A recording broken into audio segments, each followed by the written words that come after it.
Shalom, Bapak Ibu Saudaraku, kehidupan doa yang diperhatikan Allah ya. Ini yang saya pertimbangkan untuk kita pikirkan, renungkan malam hari ini. Ya, kehidupan yang diperhatikan Allah. Doa ini bagian dari kehidupan. Tapi bagi orang-orang percaya, bagi anak-anak Tuhan, murid Kristus, doa ini sangat penting. Ya, bahkan kita dibilang doa itu nafas orang Kristen, orang percaya. Dan celakanya kalau kita nggak pernah berdoa, ya kita nggak menyediakan waktu untuk berdoa, kehidupan doa kita, doa langsung pasti dijawab om. Doa apa? Doa mau makan ya kan? Doa mau makan, amin sudah ada makanannya di depan kita ya. Namun satu hal yang penting untuk kita pikirkan malam hari ini, bagaimana kehidupan doa, bahkan ini doa dari orang yang belum kenal Tuhan. Bukan belum kenal Tuhan, dia hanya tahu. Tapi belum mengenal Tuhan secara dalam. Dan luar biasa ya. Tahun kemarin saya sampaikan di persekutuan pemuda-pemudi youth service. Namun konteks yang hari ini saya sampaikan ini lain ya. Sebenarnya ada dua pribadi yang kita bicarakan tentang malam hari ini. Doa dari seorang Cornelius dan doa dari Rasul Petrus. Ya, tapi penekanannya ada di doa Cornelius. Bapak Ibu Saudaraku, kita kenal bahwa kehidupan orang Israel pada zaman para rasul setelah kematian dan kebangkitan Yesus dan kenaikan Tuhan Yesus ke surga, kehidupan masih di dalam penjajahan, dalam kungkungan bangsa Romawi. Dan menarik, rupanya ada satu pribadi ya yang punya kedudukan, yang punya jabatan, yang punya pangkat yang cukup mentereng pada waktu itu. Namun luar biasa, dia ini takut akan Tuhan. Ya, Cornelius tadi saya sampaikan ya. Kita akan baca, teman-teman, Bapak Ibu Saudaraku, tolong nanti baca di Kisah Para Rasul 10 dan 11 ya. Namun satu pasal aja yang akan saya sampaikan di Kisah Rasul 10. Namun ini pun tidak semuanya. Hanya preview saja, tapi ada nilai-nilai yang seharusnya nanti kita renungkan lebih lanjut ya di rumah. Waktunya nggak mungkin kalau saya harus sampaikan. Ini saya menara doa 30 menit, mungkin 40 menit akan kurang ya. Oke, menarik. Kita akan mulai dari fakta tentang Cornelius ya. Di Kisah Rasul 10 ayat 1 dan 2. Ya. Di Kaisarea ada seorang yang bernama Cornelius. Seorang perwira pasukan yang disebut pasukan Itali. Ia saleh, ia beserta seisi rumahnya takut akan Allah dan ia memberi banyak sedekah kepada umat Yahudi dan senantiasa berdoa kepada Allah. Wow, senantiasa berdoa kepada Allah ya. Ini ayat 1 dan 2 aja sudah memberi gambaran yang mendalam tentang pribadi Cornelius ya. Dia bukan orang sembarangan loh. Kepala pasukan Itali ya. Dia seorang centurion ya, kepala pasukan Itali. Centuri itu kalau kita belajar matematik ya, huruf C itu centuri itu bicara 100 nominalnya, angkanya ya. Namun enggak genep 100 memang pasukan itu ya. Pasukan infanteri, pasukan yang istilahnya pasukan berkuda kalau hari ini ya. Kita kenal ya, kalau masih ada pasukan berkuda ya, Polri masih punya pasukan berkuda, tapi TNI sudah nggak ada, sudah diganti sama tank sekarang hari ini ya, infanteri. Ini pasukan yang mendobrak, yang melakukan serangan awal ya, dan dia seorang kepala, dia seorang pemimpin ya, bisa dibilang posisinya dia sudah luar biasa, si Cornelius ini ya. Nah, dia seorang yang saleh, ya bisa dibilang layaknya orang Yahudi. Ya, ternyata Bapak Ibu Saudara, takut akan Tuhan di perjanjian baru dan perjanjian lama ini konteksnya lain. Ya, kalau kita baca sama-sama di Amsal 1 ayat ke-7, permulaan hikmat dan pengetahuan itu adalah takut akan Allah. Ya, dan celakanya orang yang tidak takut yang menghina hikmat dan menolak didikan. Ya, menolak didikan ini konteksnya adalah orang yang tidak mau diajar. Ya, tapi di perjanjian baru konteks bicara tentang si Cornelius ini lain lagi. Orang yang takut akan Tuhan, takut akan Allah, ini adalah orang-orang yang beribadah seperti orang Yahudi. Makanya saya tulis, apa layak seperti orang Yahudi? Dia datang ke tempat ibadah. Dia melakukan doa seperti orang Yahudi. Tapi dia belum kenal siapa Allah. Luar biasa ya. Ini menarik. Ini ditulis juga, karena saya tadi buka, saya pengen tahu, dia tinggal di Kaisarea kan. Kaisarea ini pesisir barat dari semenanjung Israel yang bersisian dengan Laut Tengah, saudara.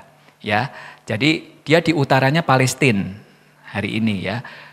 Kota pelabuhan selalu menjadi tempat bertemunya kebudayaan, ya, persilangan kebudayaan, pertemuan bangsa-bangsa di sana, dan luar biasa pasti, ya.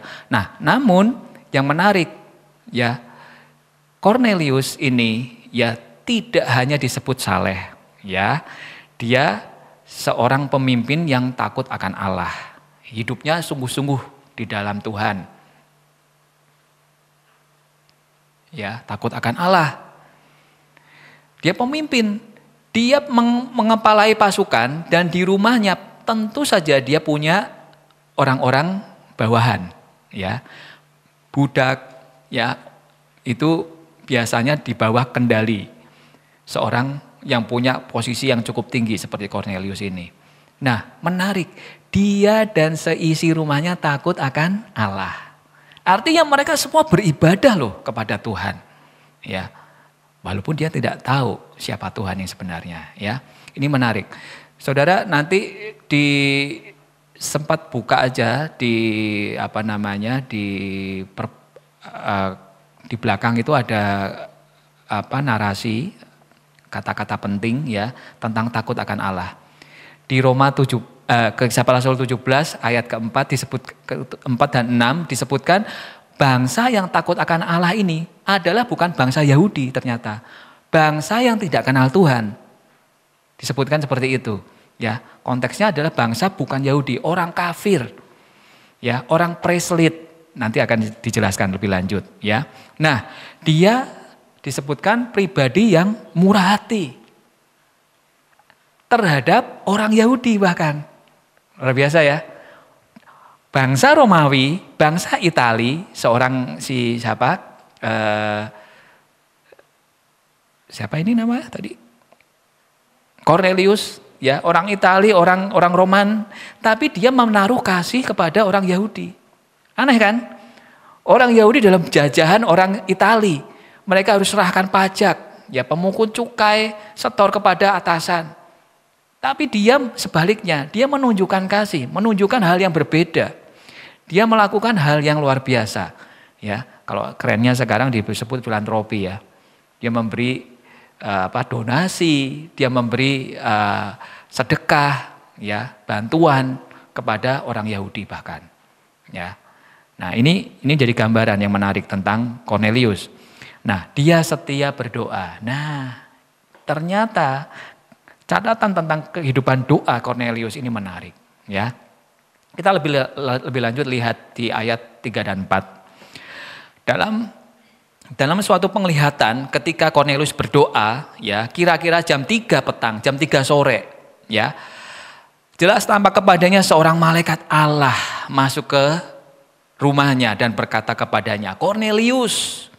Ia menatap malaikat itu dan dengan takut ia berkata, "Ada apa, Tuhan?" Jawab malaikat itu, "Semua doamu dan sedekahmu telah naik ke hadirat Allah dan Allah mengingat engkau." Wow, luar biasa. Saudara, malaikat datang menghampiri Cornelius secara personally dalam penglihatan, ya, insight yang jarang terjadi bahkan di tengah-tengah kehidupan orang Israel. Ya, hari itu, ya, pemimpin agama Yahudi jarang mengalami hal ini. Tapi lihat, bangsa yang nggak kenal Tuhan, Tuhan hampiri. Ya, jadi jangan heran ya, kalau orang-orang yang nggak kenal Tuhan, yang nggak percaya sama Tuhan Yesus, Tuhan berkati. Karena apa? Mereka pun berdoa, ya kan? hidupnya saleh, sedekah dan sebagainya. Tapi pertanyaannya nanti di paling bawah Anda akan lihat, apakah kehidupan yang seperti itu menjamin kehidupan seorang ya yang memang tekun berdoa dan tekun melakukan sedekah-sedekah ya. Nah, saudara, ini teladan nyata dari seorang Cornelius. Sungguh kehidupannya di dalam doa itu luar biasa. Jam 3 petang ya. Dia ini mengikuti teladan orang Yahudi. Orang Yahudi itu kalau dalam referensi ya, dia berdoa jam 9 pagi, jam 12 siang, jam 3 sore. Bahkan ada juga yang menyebut jam 6 pagi dia ada berdoa. Bahkan sebelumnya subuh sudah berdoa. Bahkan Tuhan Yesus mengajarkan pagi-pagi benar dia berdoa. Tuhan Yesus berdoa ya. Nah, ingat kisah Daniel. Daniel juga sama, tiga kali sehari dia berdoa. Tetapi kehidupan orang Yahudi per 3 jam sebetulnya. Jam 6, jam 9, jam 12 siang, jam 3 sore, jam 6 sore lagi, jam 9 malam. Ya, jadi doa orang Yahudi kuno, Ibrani kuno, ya ada jam doa yang mereka lakukan. Ya, seperti saudara sepupu kita kan, ada jam-jam tertentu yang dilakukan untuk melakukan doa, sembahyang di sana. Nah, mereka mengikuti pola yang ada dari orang-orang Yahudi, orang-orang Ibrani kuno, ya, seperti itu. Nah, kesalehan kehidupan doa seorang Cornelius ini menjadi tanda yang luar biasa. Dia meneladani orang-orang Yahudi ternyata ya. Nah, dalam suatu penglihatan, ya, malaikat Tuhan datang di rumahnya ya. Gabriel datang, gak ada Gabriel malam hari ini ya. Gabriel datang ya, malaikat yang selalu datang membawa pesan kepada umat Tuhan, kepada orang yang percaya itu Gabriel ya. Dia datang kepada Bunda Maria, kepada Yusuf dalam doanya, dalam mimpinya, maaf ya. Nah, Gabriel ini menyampaikan suatu pesan yang penting kepada Cornelius ya. Kamu dengarkan doamu dan sedekahmu dipandang Tuhan. Dan apa? Dikatakan Allah mengingat engkau. Bayangkan, dia bukan orang Yahudi, dia bukan orang Israel, tapi dia diingat oleh Tuhan. Adakah kehidupan kita diingat Tuhan? Pribadi-pribadi yang ada di sini. Anda semua saudara-saudara setia, yang di rumah juga setia. Hari Minggu ke gereja, hari Rabu doa malam, ya. Persekutuan komunitas datang, ya. Apakah engkau diingat Tuhan? Pertanyaannya, ya kan? Ini jadi refleksi buat kita. Apakah kehidupan kita sudah cukup? Sampai seperti ini aja. Sampai Tuhan katakan, aku mengingat engkau. I remember you. Ya. Ingat orang Israel ketika dalam penjajahan, dalam pembuangan perbudakan di Mesir, ya, di era Musa, teriakan mereka, sengsara mereka terdengar oleh Allah. Dan sekali lagi Tuhan mengingat akan kehidupan orang Israel. Orang pilihannya, bangsa pilihannya. Ya kan? Kita semua orang Israel. Enggak, tapi kita bangsa yang terpilih, imamat yang rajani. Ya, umat kesayangan Tuhan, amin. Kalau kita enggak diingat Tuhan, wah ada yang salah. Mungkin doanya enggak kurang saleh dari Cornelius. Ya, mungkin sedekahnya enggak lebih banyak dari Cornelius lakukan. Ya. Saudara, ini menarik, ya.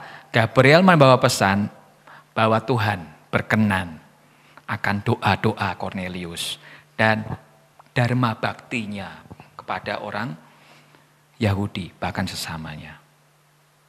Menarik, saudara. Namun, ya, kita perlu tahu bagaimana, ya, kehidupan seorang Cornelius sehingga dia diperhatikan Allah. Ya, nah, yang pertama, Cornelius seorang yang haus, yang lapar akan kebenaran. Ya, nah, alangkah indahnya setiap anak-anak Tuhan, murid Kristus, orang-orang percaya, ya, memiliki hati yang mencari kehendak Tuhan dan bertindak atas apa yang Tuhan mau. Ya, Kita mencari tahu apa maunya Tuhan, ya kita berkomunikasi sama Tuhan. Dalam doa-doa kita, dalam pembacaan kita akan firman Tuhan. Sejauh mana relasi kita kepada Tuhan, itu akan menentukan. Ya, apakah kita sungguh-sungguh ya mengenal kebenaran yang sejati? Ya, Kornelius ini nampaknya kenal. Ini Allah Israel ya dalam sejarah berabad-abad, ribuan tahun mendampingi kehidupan orang Israel. Sejarahnya ditulis oleh kitab para nabi, Torah menulis, raja-raja menulis, Daud menulis sejarah Israel, kerajaan Israel. Sampai harinya Kornelius tahu keadaan orang Israel walaupun dalam jajahan orang Romawi. Tuhan hadir di tengah-tengah kehidupan mereka. Ini yang menarik. Ya.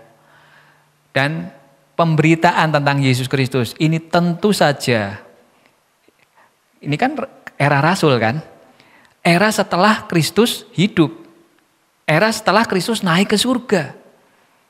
Pemberitaan tentang Kristus sedikit banyak tentu saja mempengaruhi alam pikir dan hati seorang Kornelius. Hingga dia ngelihat bahwa kehidupan ya orang Yahudi, terutama murid-murid Tuhan, itu memberi pembedaan, ya. Nah, dia sangat haus akan Allah. Kepercayaan Kornelius, ya, dia membangun konsepsi kepercayaan terhadap Allah itu dari pengalaman batin dia, batiniah dia, hati dia, bukan akal pikirannya, bukan karena akal budinya, bukan pemikirannya yang terbatas. Saudara, kalau kita dituntut percaya akan Tuhan, mungkin nggak akan masuk dalam pikiran kita, benar? Saya minggu-minggu ini mengalami tekanan, ya, baik dalam keluarga, orang tua saya, maksudnya, ya, dalam pekerjaan harusnya tadi saya sempat putuskan ya, tadi pagi saya akan selesaikan pekerjaan itu dulu, baru saya susun naskah ini, atau saya abaikan. Kalau saya abaikan, saya nggak akan bisa fokus nyusun ini ya. Ternyata, aduh, ya sudah, Tuhan, saya mau fokus. Saya mau gali apa yang menarik dari kehidupan Kornelius. Dan luar biasa, ya. Saya itu bukan pembelajar yang cepat, ya. Saya pelan-pelan lihat satu, balik lagi ke perjanjian lama, balik lagi. Saya bolak-balik mencari referensi terkait kehidupan Kornelius, terkait dengan orang-orang yang takut akan Allah tadi. Dan saya temukan orang Yunani disebut takut akan Allah. Dalam era Rasul Paulus, nanti baca di Roma ya, ada itu. Orang yang takut akan Allah disebutkan orang Yunani. Dan bangsa-bangsa yang tidak mengenal Allah, ada rahasia yang besar. Ini yang dibukakan hari ini ya, saya akan sampaikan. Nah, ketika kita percaya sama Tuhan, ya, kita dituntut tidak mengandalkan pikiran kita. Ya, tapi justru bagaimana kita mempercayai. Mempercayai ini bukan hanya sekedar lewat intelektual kita, pengetahuan kita, pengertian kita, enggak cukup. Karena sangat terbatasnya pikiran manusia. Kalau kita bisa mengerti pikiran Allah, kita bisa menyamai Allah atau melebihi Allah. Ya kan? Itu celaka. Ya, dan enggak mungkin sekali. Justru orang yang rendah hati, dia pasti membatasi pikirannya untuk percaya akan entitas, akan keberadaan Allah itu sendiri. Amin. Iya. Kalau kita membentuk pikiran kita, menciptakan, mengkreasi pikiran kita dengan ilah-ilah, ya. Kalau Alkitab Perjanjian Baru edisi yang lama disebut Allah dalam teks kecil. Dalam Perjanjian Baru edisi kedua disebutnya ilah-ilah. Jelas suatu pembedaan yang sangat kontras. Ya, Alkitab yang sekarang ini ya, yang saya pakai. Tapi ini bahasa semua masih Perjanjian Lama, Perjanjian Baru yang edisi lama, Bapak Ibu Saudara. Nah, artinya Allah yang dikreasikan oleh pikiran kita, inilah yang diciptakan oleh dunia. Makanya mereka mendewakan siapa, mengidolakan siapa. Ya, bahkan hobi itu sudah melebihi rasa cinta kita kepada Tuhan. Ini sama juga, kita mempertuhankan kesukaan kita, hobi kita.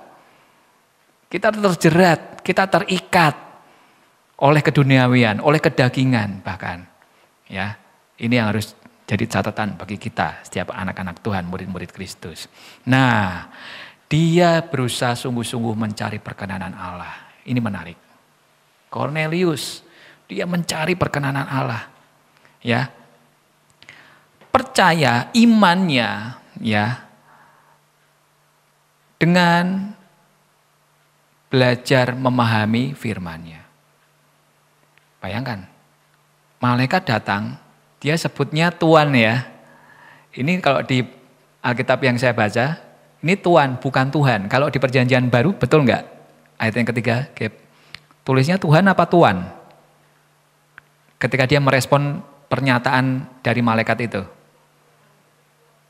Apa? Tuhan ya, Tuhan kan? Di Alkitab saya yang baru ini bukan lagi Tuhan, tapi Tuhan. Grade-nya beda. Ini malaikat, teksnya M-nya kecil. Ini malaikat. Ya, kemarin minggu saya bicara tentang Abraham yang diuji iman percayanya untuk mempersembahkan Ishak anaknya yang tunggal. Ya, di situ 2 kali malaikat Allah berfirman, malaikat Tuhan, Tuhannya teksnya besar. Bicaranya Yahweh, ya. Bicaranya Theophani, Kristopani. Kristus yang berbicara kepada Abraham. Ya, tapi ini malaikatnya kecil, ya. Tapi respon Cornelius Tuhan ya di Alkitab Bapak Ibu Saudara. Tapi yang paling tepat ini Tuhan, ya. Ya, ada apa Tuhan? Kata Cornelius. Dia berusaha untuk mendengar. Saudara, iman timbul dari pendengaran. Ya, Roma 10 ayat 17. Roma 10 ayat 17 bahwa iman timbul dari pendengaran. Selalu seperti itu. Pendengaran akan firman Kristus. Ya. Ini lain. Alhasil kehidupan doa Cornelius, Allah berkenan. Ya. Nah, pertanyaannya, ya. Apakah kehidupan Cornelius terselamatkan, saya highlight nih ya, terselamatkan oleh doanya, oleh perbuatan salehnya, oleh amal sedekahnya, perbuatan baiknya kepada orang-orang sesamanya? Jawabannya apa? Enggak. Betul? Kalau semua itu dipenuhi dan jawabannya iya, sia-sia karya Tuhan. Sia-sia karya keselamatan yang Tuhan lakukan lewat Kristus Yesus. Coba dibuka Efesus 2 ayat 8 dan 9. Sudah?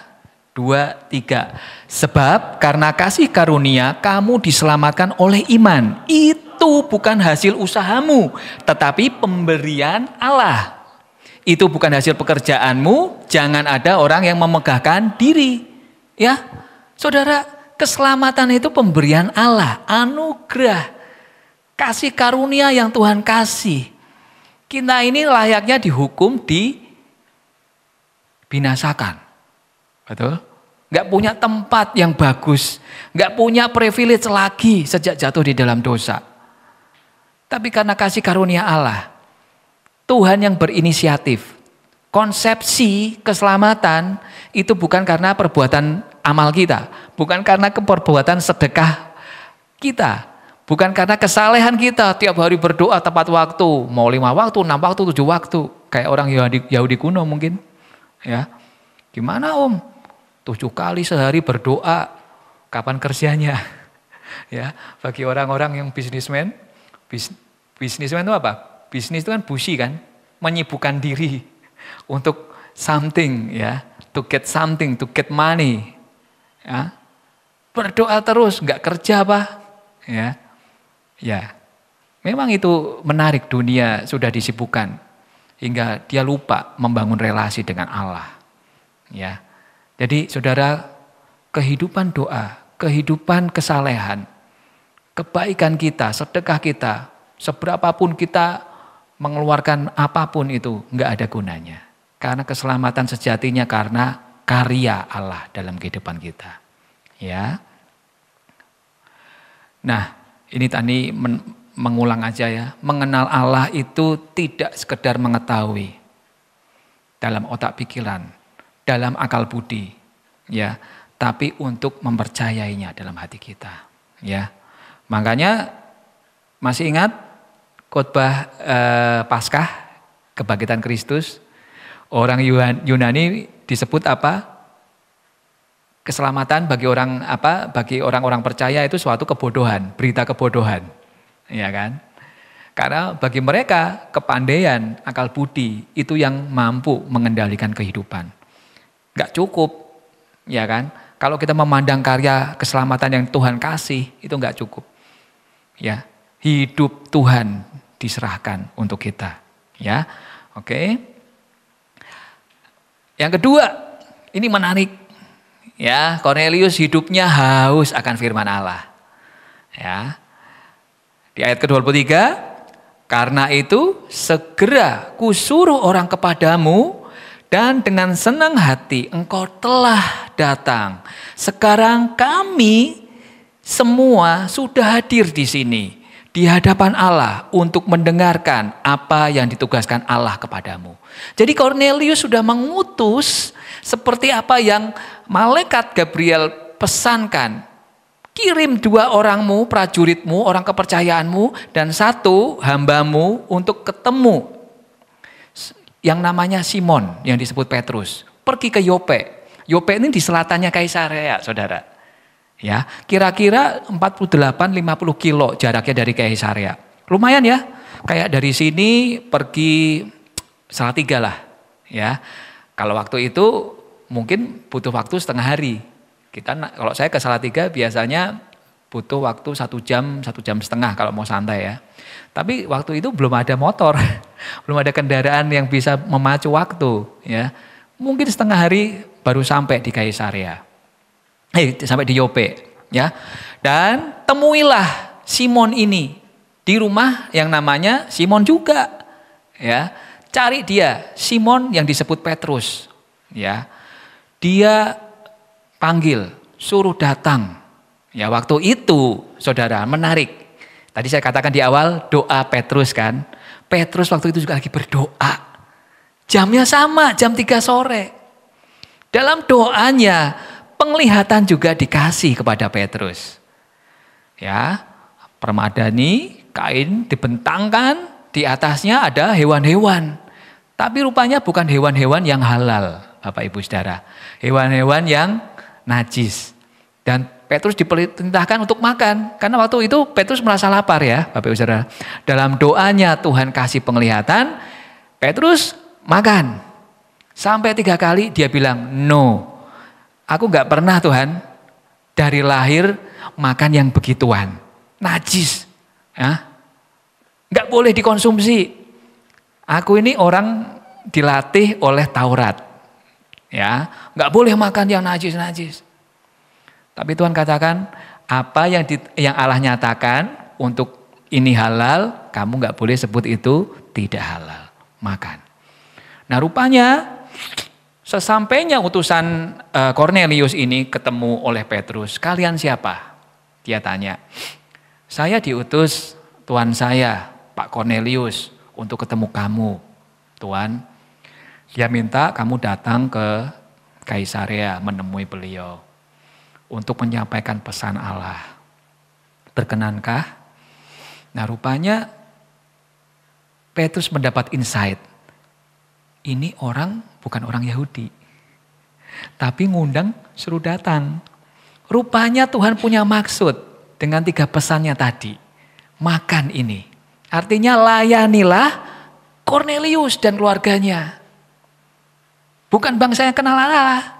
Ya, orang Yahudi nggak berhubungan dengan orang yang tidak Yahudi.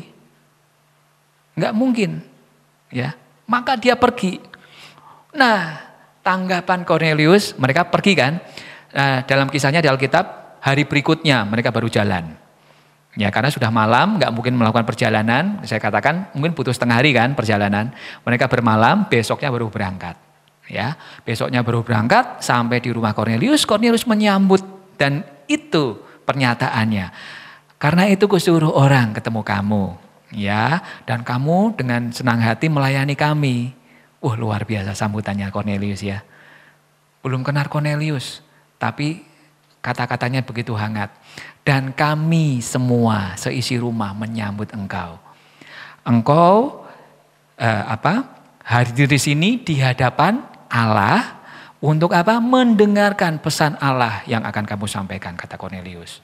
Saudara, ini saya tergetar. Kornelius ini orang yang rendah hati. Ketika Rasul Petrus sampai di rumahnya, dia melakukan penyembahan. Nyembah Petrus. Dia gambarnya kurang lebih ilustrasinya seperti ini ya. Saya dapat ilustrasi seperti ini. Dia sembah Petrus, dia cium kaki Petrus. Ya. Tapi Petrus responnya juga luar biasa. Ya, no, jangan. Bangunlah. Aku sama seperti kamu. Aku manusia juga. Bangun. Ya. Jangan sembah saya, sembah Allah. Ya. Luar biasa ya. Ini orang terpandang. Petrus datang nggak kenal, tapi dia sudah cium tangan, mungkin kalau sekarang alim ulama seperti itu ya. Ketemu Pak Kiai, ketemu tokoh agama, cium tangan, ya. Seperti itu ya. Saya kadang-kadang juga sedikit risih ya, teman-teman di sini ya, karena saya senang mereka cukup dekat dengan kami. Ketemu cium tangan gitu kan. Tapi yang nggak begitu dekat. Kalau pas ibadah raya selesai, suruh jaga di pintu kan, sambut kepulangan umat. Saya nggak kenal, tapi cium tangan. Tadi dalam hati saya, sahabat saya ini sopo ya dicium-cium tangan. Pastor aja jangan dicium, saya dicium tangan ini. Tangan saya nggak bersih Pak Kris ya, pegang apa itu kan, dicium tangan itu. Saya risih juga. Saya ini manusia biasa kata Petrus, ya. Jangan lakukan seperti itu, sembahlah Allah, kata Petrus. Ya, ini menarik. Kerendahan hati Kornelius. Ya, yang kedua, keyakinannya begitu kuat, walaupun tidak kenal Simon Petrus. Belum kenal, tapi dia bilang apa? Kami di sini di hadapan Allah siap mendengar apa yang Allah mau bicara lewat kamu. Wow. Ya. Apa insight-nya yang berikutnya? Dia kaum yang tidak kenal Allah, ya, orang kafir, orang Romawi kan, orang Roman kan, dan dia belum proselyt. Proselyt ini artinya orang yang bertobat dan menyembah Allah. Dia belum sepenuhnya proselyt. Kan orang Yahudi bertobat dia harus dibaptis oleh air, ya, tapi dia belum. Ya, tapi keyakinannya begitu kuat. Ya, luar biasa.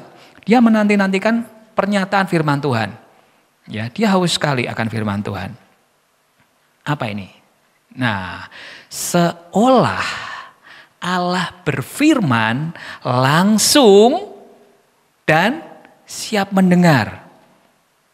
Allah berfirman walaupun lewat Petrus. Nangkep enggak Bapak Ibu Saudara? Ayat yang tadi di atas saya highlights, ya. Sekarang kami semua hadir di sini di hadapan Allah, seolah-olah Allah hadir. Allah datang di tengah-tengah kehidupan keluarga mereka dan untuk mendengar apa yang ditugaskan Allah kepadamu. Wow. Walaupun Allah nggak hadir nyata, tapi Petruslah representasi Allah. Wakil Allah, begitu ya. Mereka begitu haus akan firman Tuhan. Katakan apa yang Allah mau sampaikan dalam kehidupan keluarga kami. Luar biasa. Apakah kita yang di sini juga haus akan kebenaran firman Tuhan? Itu pertanyaannya.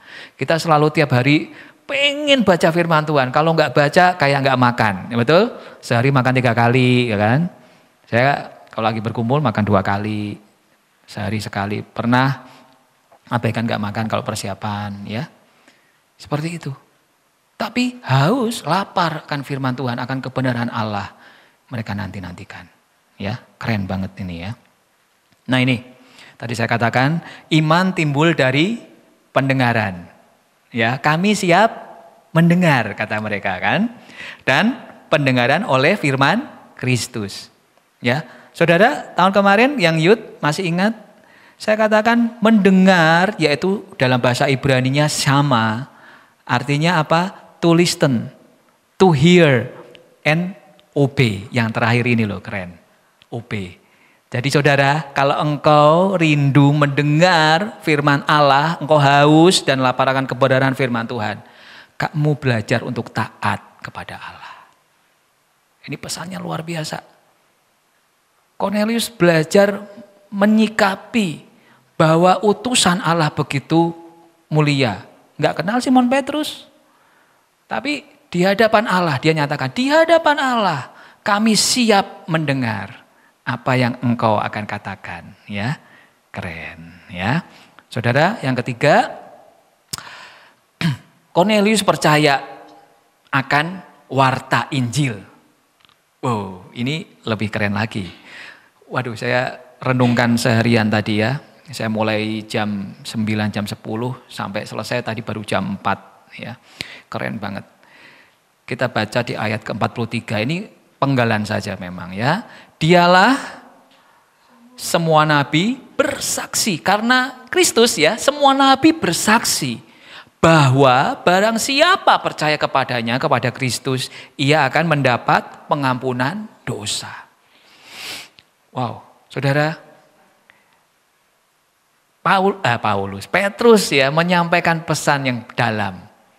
Nabi-nabi bersaksi, ya, dia mengutip pernyataan perjanjian lama, Taurat, bahwa nubuatan tentang Kristus itu dinyatakan, digenapi, ya toh, digenapi dan barang siapa yang percaya kepadanya mendapat pengampunan dosa. Yohanes 3 ayat 16, barang siapa yang percaya akan diselamatkan, mendapat pengampunan dosa. Saudara, pemberitaan karya keselamatan Allah dalam Kristus Yesus, dalam Yesus Kristus terus dikembangkan oleh para murid.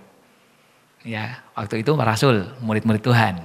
Hari ini Anda dan saya, murid-muridnya juga punya tugas yang sama, menggembangkan karya keselamatan yang Tuhan lakukan. Evangelium, berita kemenangan. Berita kemenangan atas apa? Kemenangan Allah atas maut dan bangkit, menang atas maut. Seperti itu ya.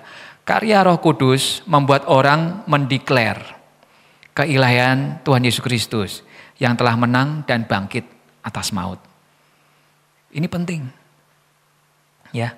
Setiap orang yang percaya pada Tuhan, gak mungkin dia mengaku Tuhan, Yesus adalah Tuhan dan Juru Selamatnya, kalau dia tidak dilawati oleh Roh Kudus.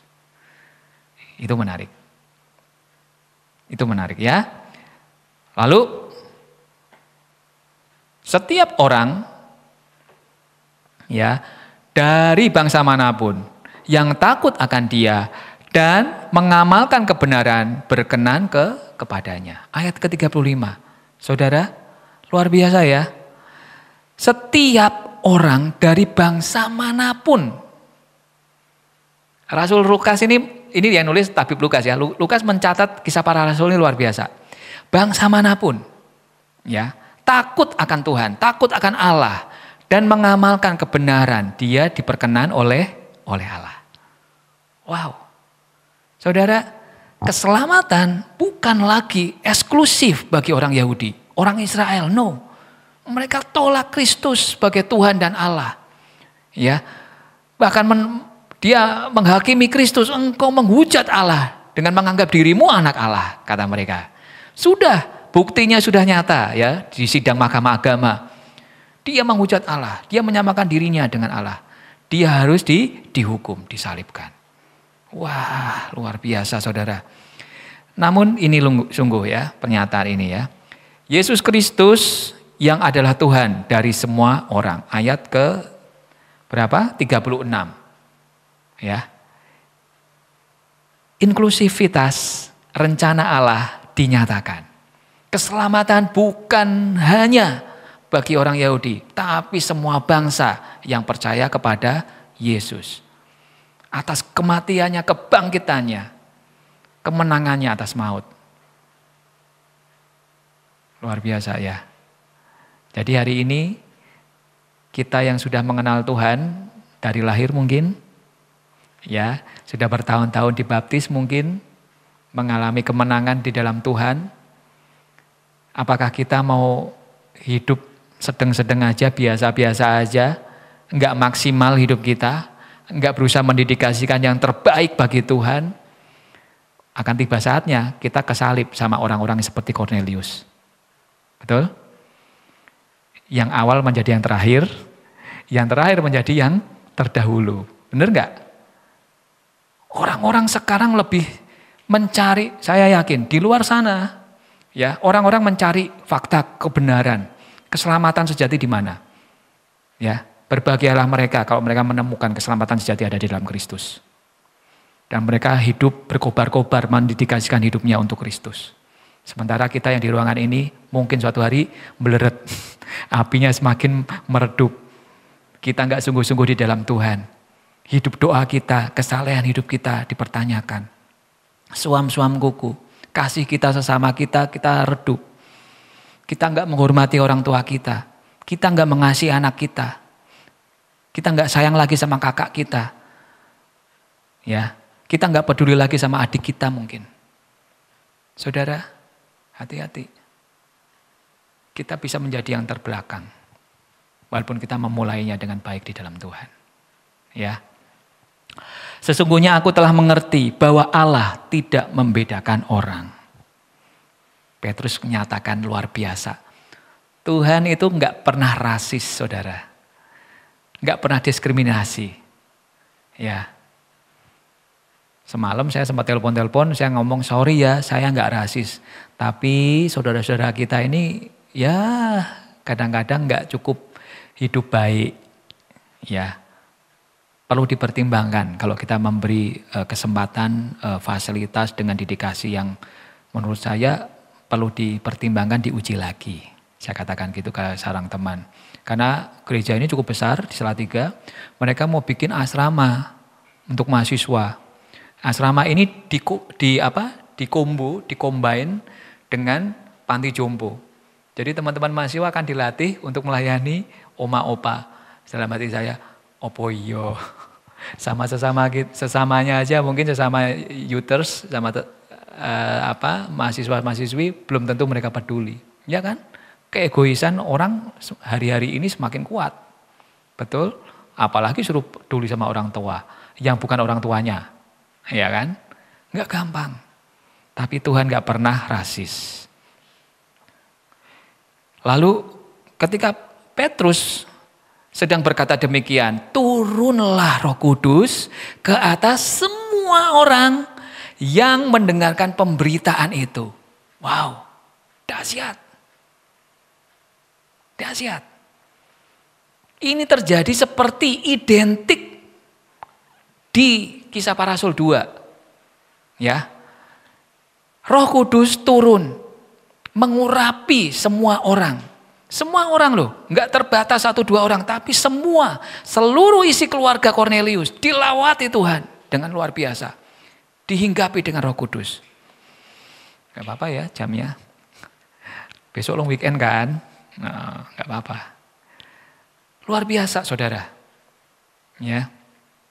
Semua orang percaya, golongan bersunat, orang Yahudi ya, yang menyertai Petrus tercengang-cengang. Karena melihat, perhatikan saya highlight, melihat bahwa karunia Roh Kudus dicurahkan ke atas bangsa lain juga. Saudara, hari ini engkau yang merindukan lawatan Roh Kudus, yang rindu dikuasai hidupmu oleh Roh Kudus, itu mutlak. Orang percaya selain mengalami baptisan air sebagai tanda pertobatan, dia harus mengalami baptisan Roh Kudus. Amin. Yang kau rindu minta sama Tuhan. Ini karunia, bukan pemberian, ya. Ini melengkapi ya Gap yang saya sampaikan waktu pekan doa yang lalu. Ini pemberian. You ask to God, minta kepada Tuhan. Tuhan kasih gratis. Tinggal bagaimana motivasi hatimu kepada Tuhan. Engkau ingin gak hidupmu tunduk, dikendalikan dalam kedaulatan Allah lewat Roh Kudus-Nya. Saudara, Roh Kudus gak hadir di era sekarang. Gak hadir di perjanjian baru era Kristus, era para rasul. Enggak. Di perjanjian lama pun hadir dalam narasi Roh Allah. Ya. Tapi saat itu Roh Allah in out dalam kehidupan orang-orang pilihan Tuhan. Kalau dia hidup benar, Tuhan ada di dalam hidup dia. Tapi kalau hidupnya nggak benar, Tuhan pergi. Ya, Simpson, ya saya ceritakan, dia keluar, Tuhan keluar. Karena Simpson nggak dengar bahwa hidupnya harus dikuduskan sebagai nasir Allah. Tapi dia takluk di tangan perempuan Delila. Ya, yang cowok-cowok nih gimana? Ketemu cewek mungkin takluk, wah bahaya. Ya, Roh Allah bisa keluar dari hidupmu. Ya, kalau sekarang enggak. Roh Allah bagi yang sudah mengaku bahwa Tuhan adalah Tuhan dan Juru Selamat, dia akan tetap ada. Tapi hidup kita enggak akan pernah maksimal. Hidup kita enggak pernah bisa didedikasikan dengan begitu luar biasa dahsyatnya. Kalau kita enggak ada Roh Kudus. Ya, ini keren banget.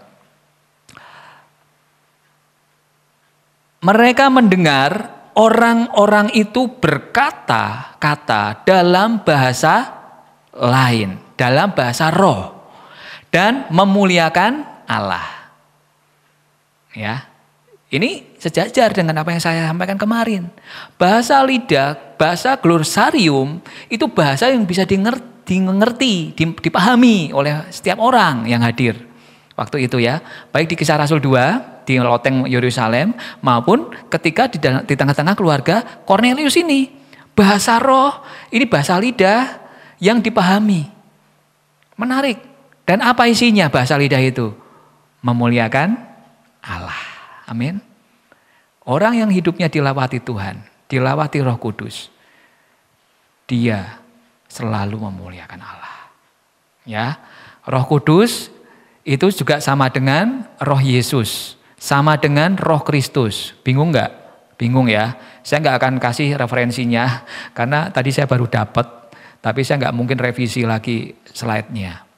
Tapi ada di Korintus, ya, di Galatia, Roh Yesus, Roh Kristus itu sama dengan juga Roh Allah.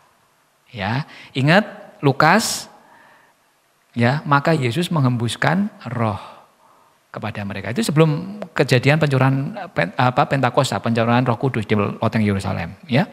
Saudara jangan bingung ya. Ini keren.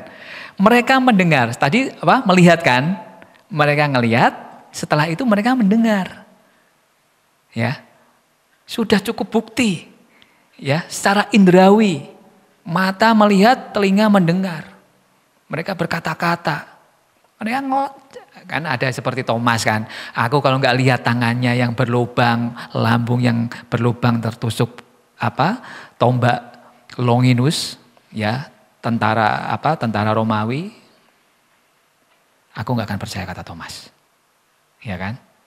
Tapi kali ini semua orang-orang Yahudi yang bersunat, yang mengiringi perjalanan Petrus, ngelihat dan mendengar yang terjadi di tengah-tengah keluarga Kornelius, ya. Baptisan Roh Kudus mendahului baptisan air.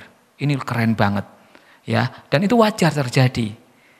Saat orang percaya akan karya Kristus, karya Allah, mereka diselamatkan lewat peristiwa salib dan kebangkitan Kristus. Ya. Ayat 47 dan 48, ya. Ini keren. Dan saudara, ada tugas yang menanti. Bahwa ia telah menugaskan kami. Petrus katakan, Allah telah menugaskan kami memberitakan kepada seluruh bangsa dan bersaksi.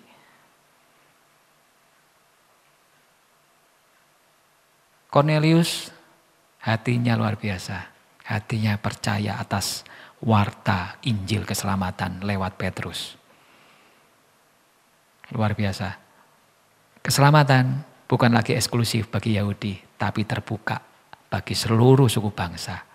Bahkan hari ini engkau dan saya, saudara, bisa dipakai Tuhan menjadi saksinya, mewartakan kebesaran Tuhan, kebesaran karya Tuhan bagi kehidupan setiap orang yang percaya dan mengasihinya. Amin. Ya, terakhir nih, udah close. Ya, Allah punya kerinduan yang mendasar kepada kehidupan kita. Setiap umat manusia, setiap anak-anak Tuhan yang percaya kepada Dia untuk bisa memahami dan percaya dan masuk dalam rencana agungnya, saudara. Dan terlibat aktif di dalamnya. Keselamatan hanya dari Allah. Ya, keselamatan, pahamilah. Mau cari keselamatan di kolong langit, enggak ada selain di dalam nama Tuhan Yesus Kristus. Ya, enggak ada. Keselamatan hanya satu-satunya di dalam Yesus. Dan bagi setiap kita yang masuk di dalamnya, rencana agungnya, Tuhan akan pakai hidup kita. Lewat pekerjaan kita, lewat bisnis kita, lewat studi kita. Apapun yang kita buat, Tuhan pasti sertai kita menjadi saksi-saksinya yang hidup untuk mempermuliakan namanya. Amin.